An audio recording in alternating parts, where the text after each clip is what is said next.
ಯೇಸು ಕ್ರಿಸ್ತನ ನಾಮದಲ್ಲಿ ನಿಮ್ಮೆಲ್ಲರನ್ನು ವಂದಿಸುವಂತವನಾಗಿದ್ದೇನೆ. ಈ ಬೆಳಗಿನ ಜಾವದಲ್ಲಿ ವಾಕ್ಯ ಓದಿಕೊಳ್ಳೋಣ. ದಾವೀದನು ಬರೆದ ಕೀರ್ತನೆ 27ನೇ ಅಧ್ಯಾಯ 10ನೇ ವಚನ ಓದಿಕೊಳ್ಳೋಣ. ತಂದೆ ತಾಯಿಗಳು ನನ್ನನ್ನು ತೊರೆದು ಬಿಟ್ಟರೇನು, ಯೆಹೋವನು ನನ್ನನ್ನು ಸೇರಿಸಿಕೊಳ್ಳುವನು.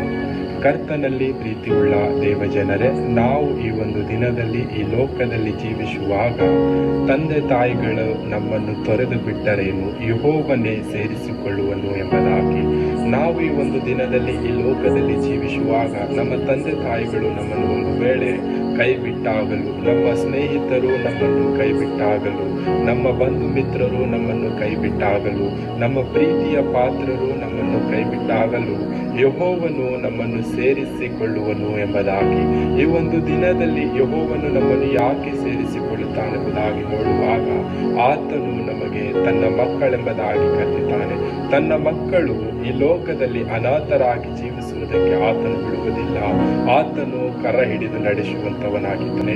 ಈ ಲೋಕದಲ್ಲಿ ನಾವು ಜೀವಿಸುವಾಗ ಯಾರೇ ನಮ್ಮನ್ನು ತೊರೆದು ಬಿಟ್ಟರೂ ನಾವು ಚಿಂತಿಸದ ಹಾಗೆ ಯೆಹೋವನನ್ನೇ ನಿರೀಕ್ಷಿಸಿಕೊಂಡು ಯೆಹೋವನು ನನ್ನನ್ನು ಕರ ಹಿಡಿದು ನಡೆಸ್ತಾನೆಂಬ ಒಂದು ಭರವಸೆಯಲ್ಲಿ ನಾವು ಈ ಲೋಕದಲ್ಲಿ ಜೀವಿಸುವಂತವರಾಗಬೇಕು.